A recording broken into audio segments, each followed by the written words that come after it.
வணக்கம். நான் உங்கள் குருநாதன். சிதம்பரம் நடராஜர் கோயிலில் ஏகப்பட்ட ரகசியங்கள் இருக்குது. அதில் மறைக்கப்பட்ட ஒரு ரகசிய வழிபாடை பற்றி தான் இந்த பதிவில் நம்ம பார்க்க போகிறோம். அதுதான் சொர்ணாகர்ஷ்ண பைரவ வழிபாடு. சுமாராக ஒரு 300-400 வருஷத்துக்கு முன்னாடிலாம் பார்த்திங்கன்னா, கடவுளை நேரில் பார்த்து பேசினவங்க ஏகப்பட்ட பேர் இருக்காங்க. பக்தர்களுடைய கனவுல கடவுள் காட்சி கொடுத்துருக்குறாரு. இது மாதிரியான பல அற்புதமான விஷயங்கள்லாம் நடந்திருக்கு. காலப்போக்கில் பார்த்திங்கன்னா, கலியுகத்தில் பாவங்கள்லாம் அதிகரிக்க இந்த மாதிரியான அதிசயமான விஷயங்கள் எல்லாமே ரொம்ப அபூர்வமாயிடுச்சு. அப்படி அதிசயமான மறைக்கப்பட்ட வழிபாடு தான் இந்த சொர்ணாகர்ஷ்ண பைரவ வழிபாடு. பல பேர் சிதம்பரம் நடராஜர் கோயிலுக்கு போகிறவங்க நடராஜரை வழிபட்டுட்டு சிவகாமி அம்மனை வழிபட்டுட்டு வந்துடுவாங்க. பேருக்கு பார்த்திங்கன்னா, சிதம்பரம் நடராஜர் கோயிலில் சொர்ணாகர்ஷ்ண பைரவர் இருக்கிறதே தெரியாது. ஒரு சிலருக்கு மட்டும்தான் சொர்ணாகர்ஷ்ண பைரவர் அங்கே இருக்கிறத பற்றியும் தெரியும், பைரவருடைய அற்புதங்களும் தெரியும். ஆனால் அந்த சிதம்பரம் நடராஜர் கோயிலில் என்ன ஒரு அதிசயம் நடந்திருக்கு அப்படின்னா, கடவுளே நேரில் வந்து தங்கத்தை கொடுத்துருக்குறாரு. இது ஒரு நாள் 2 நாள் மட்டும் இல்லைங்க, பல நூற்றாண்டாக இந்த மாதிரியான விஷயம் நடந்திருக்கு.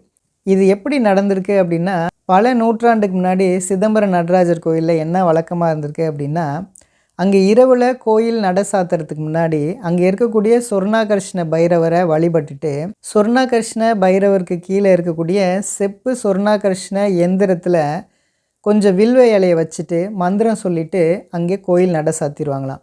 காலையில் நடை திறந்த உடனே சொர்ணாகர்ஷ்ண பைரவர் அந்த எந்திரத்தில் இருக்கக்கூடிய அந்த வில்வ இலையெல்லாம் தங்க இலையாக மாறிடுமாங்க.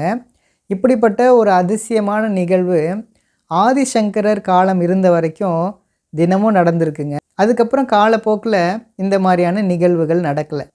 ஆனாலும் இன்றைக்கும் பார்த்திங்கன்னா, இந்த சொர்ணாகர்ஷ்ண பைரவர் நம்ம என்ன வேண்டுமோ அது எல்லாமே கொடுத்துக்கிட்டு தாங்க இருக்கார். அதில் ரொம்ப குறிப்பாக சொல்லப்போனால் அளவற்ற பணத்தை எல்லாருக்கும் கொடுத்துட்டு தாங்க இருக்கார். அதனால் இங்கே சிதம்பரம் நடராஜர் கோயிலில் இருக்கக்கூடிய சொர்ணாகர்ஷ்ண பைரவரை 9 பௌர்ணமி தொடர்ச்சியாக நீங்கள் வழிபட்டீங்க அப்படின்னா மிகப்பெரிய செல்வ வளத்தை கண்டிப்பாக உங்களால் பெற முடியுங்க. இது மட்டும் இல்லாமல் சொர்ணாகர்ஷ்ண பைரவருக்குன்னு ஒரு மூல மந்திரம் இருக்குங்க. இந்த ஸ்க்ரீனில் தெரியக்கூடிய இந்த சொர்ணாகர்ஷ்ண பைரவருடைய மூல மந்திரத்தை நீங்கள் தினசரி நீங்கள் படிச்சுட்டு வரும்போது மிகப்பெரிய செல்வ வளம் கண்டிப்பாக உங்களுக்கு கிடைக்கும். இது மட்டும் இல்லாமல் உங்களுடைய மிகப்பெரிய கடன்லாம் அடையுங்க கண்டிப்பாக. இங்கே இருக்கக்கூடிய சொர்ணாகர்ஷ்ண பைரவருடைய படமாக இருக்கட்டும், எந்திரமாக இருக்கட்டும், நீங்கள் வீட்டில் வச்சு நீங்கள் வழிபடும் போது உங்களுடைய வாழ்க்கையில் மிகப்பெரிய அளவற்ற பணத்தை கண்டிப்பாக நீங்கள் சம்பாதிக்க முடியும். இது மட்டும் இல்லாமல் உங்களுடைய வாழ்க்கையில் இருக்கக்கூடிய கடன்கள்லாம் நல்லபடியாக அடையுங்க. நடராஜர் கோயிலில் இருக்கக்கூடிய சொர்ணாகர்ஷ்ண பைரவரை நீங்கள் வழிபட்டுட்டு, சொர்ணாகர்ஷ்ண பைரவருக்கு நீங்கள் அவல் பாயாசம், முந்திரி, உலர் திராட்சை வச்சு நீங்கள் வழிபாடு செய்யும்போது மிகப்பெரிய மேன்மை கண்டிப்பாக உங்களுக்கு கிடைக்குங்க.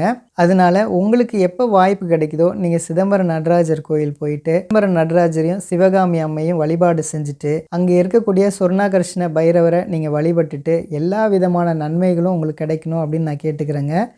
நம்புங்க, எல்லாமே நல்லதே நடக்குங்க. நன்றி நன்றி நன்றி.